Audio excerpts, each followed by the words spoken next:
Okay, today we are going to take a walk down memory lane because I am going to share with you the story of how I ended up styling celebrities at the young, impressionable age of 23. And not only will this be a story, but I'm also going to share my journey. So there will be tips and kind of insight into how I made this dream a career. So for those of you who aspire to work in the fashion industry or be a fashion stylist, this video will help you as well. A little backstory for those of you who don't know, I was a stylist way back when. I'm retired now. I've styled everyone from Britney Spears music videos, Sarah Hyland, Jimmy Kimmel, Jane Lynch, Fran Drescher. I've styled for American Idol, Dancing with the Stars, The Bachelor. Oh, I've styled many Bachelor contestants.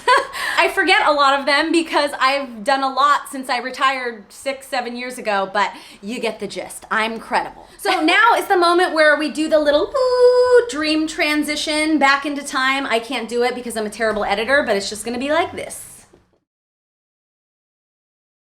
So it all began in 2000 when I enrolled in fashion school at FIDM with the goal of getting a fashion design degree. Now, I need to share that you do not need a degree in fashion to be successful in the fashion industry. I know countless stylists, business owners, fashion designers who do not have any design degree or anything. So you do not need that. I just thought that was really important to share. Truly, the only reason I went to fashion school is because my friend went and she was like, yeah, I like it. And I'm like, really?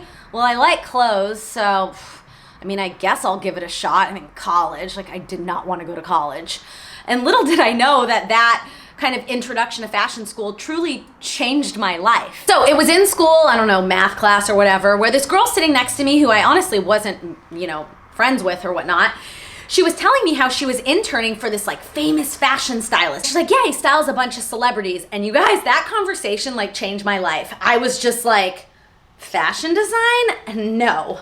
Fashion styling celebrities? Yes. And truly in that moment, I was like, that's it. This is what I want to do. So from there, I tried to figure out how to do it. We'll talk about grassroots starting from the bottom up. I have no family in the entertainment industry, in the history of my family. So basically I would go to the career center and I would just talk to a bunch of people and I would take absolutely every single internship possible. It was before it was publicized, like truly.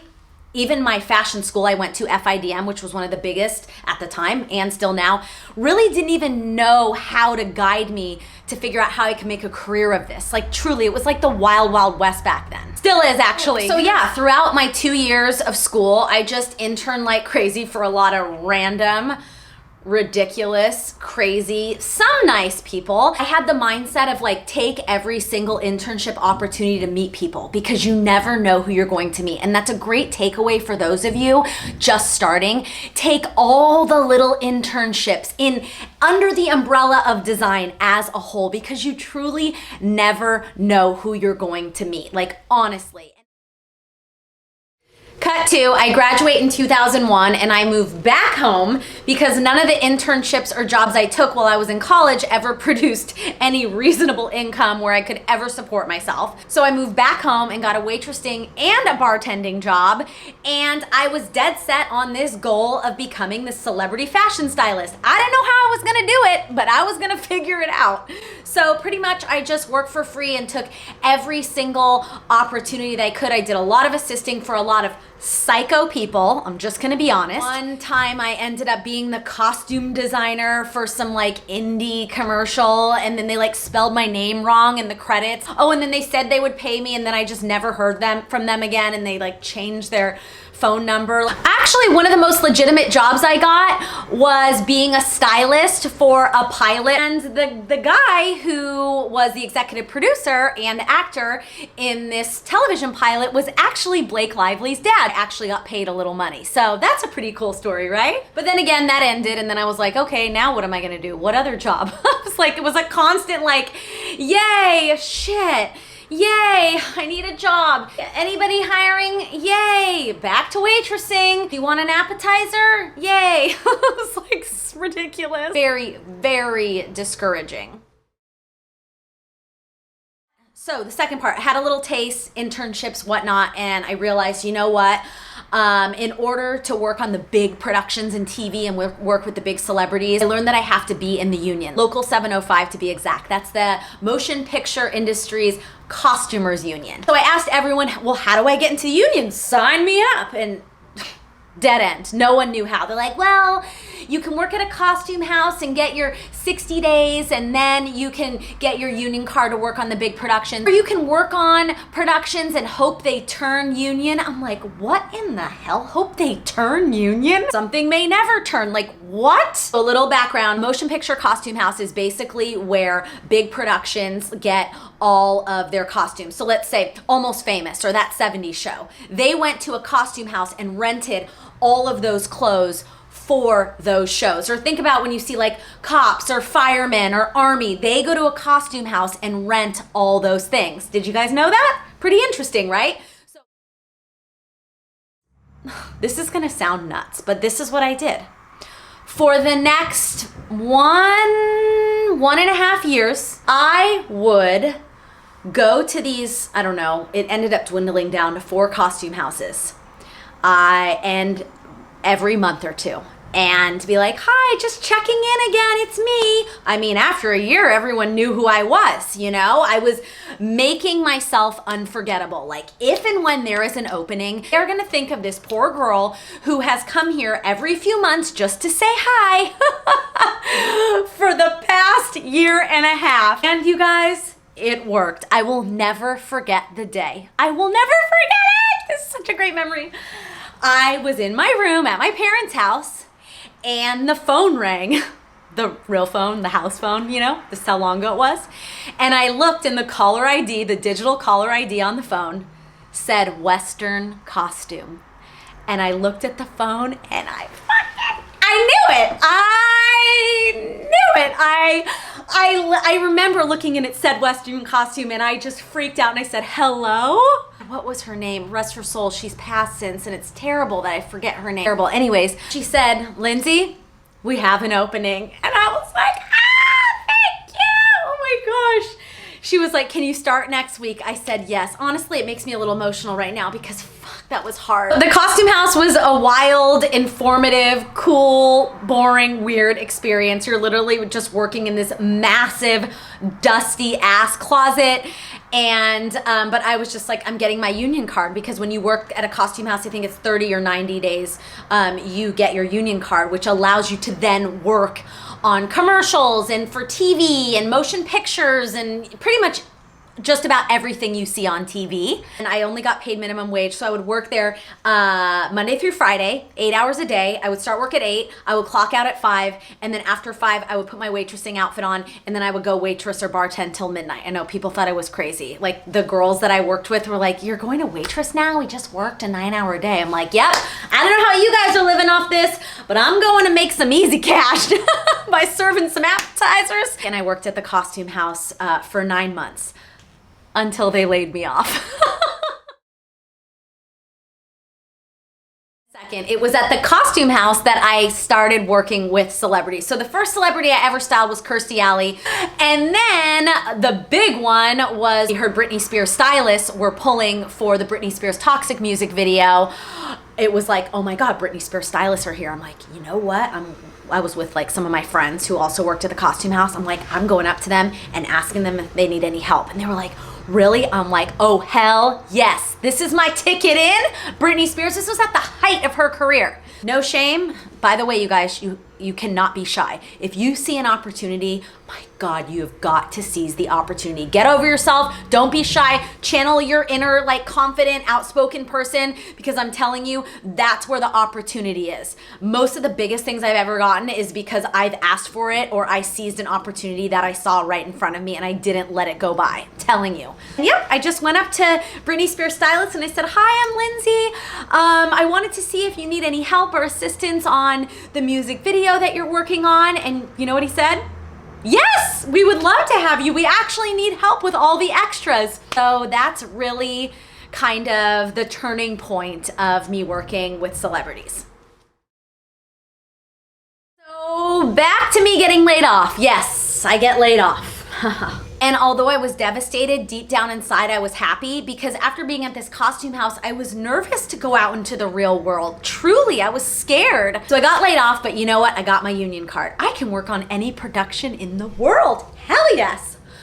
But then it was back to the drawing board. Now remind you, I'm still living at home.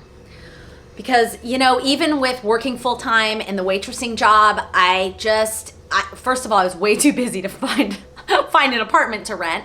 But my life was just such in transition. I didn't really know where I wanted to move. I didn't know where my career was gonna go. I didn't know if even working at the costume house was gonna get me a job that I would be able to afford and sustain living on my own. So I'm like, just stay at home.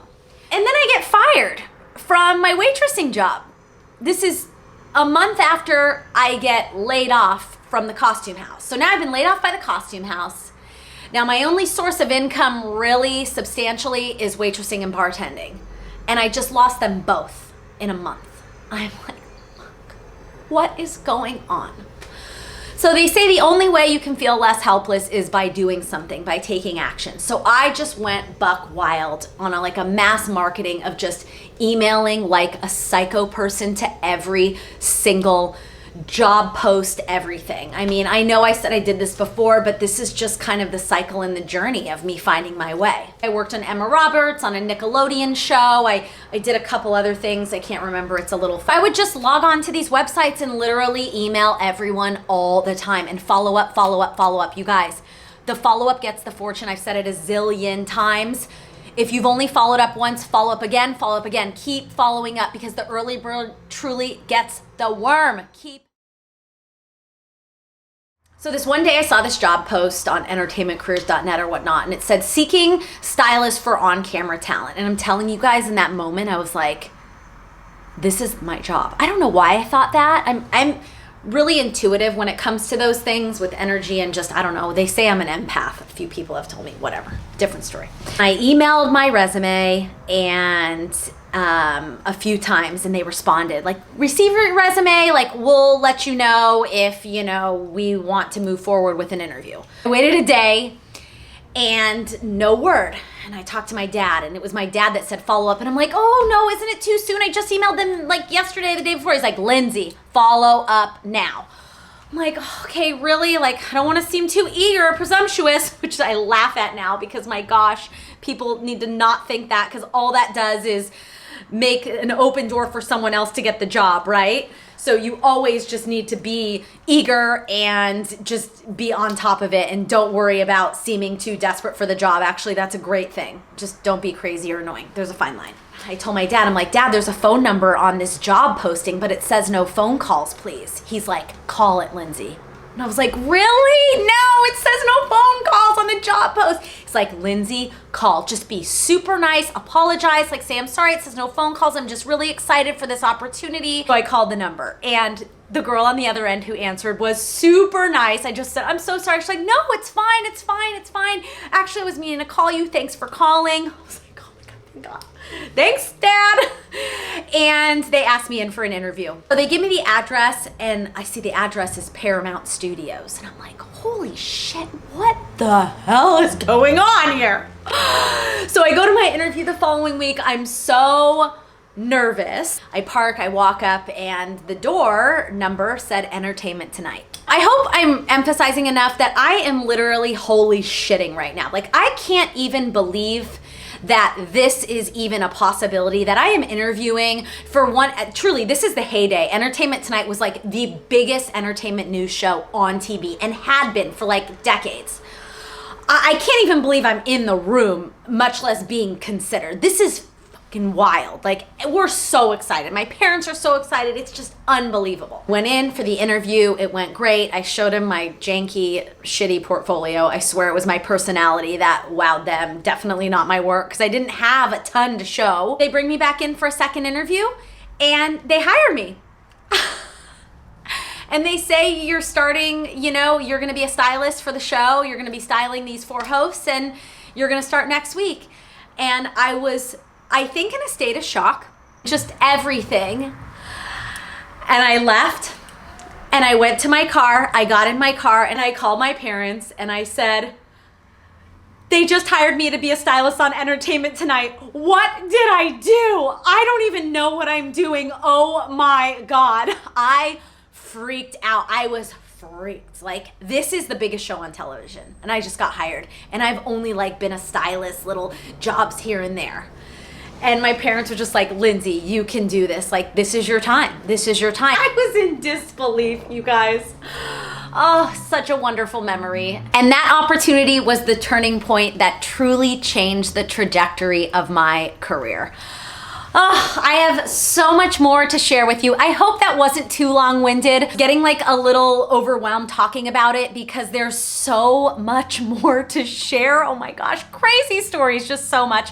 So it would mean a lot if you tell me if you guys enjoyed this video or if you want me to elaborate or hear more, please let me know. Thank you guys so much for letting me rant. I hope I inspired some of you. Ask me any questions you have about the fashion industry or style. But thank you so much. Have a wonderful week and I will see you next time.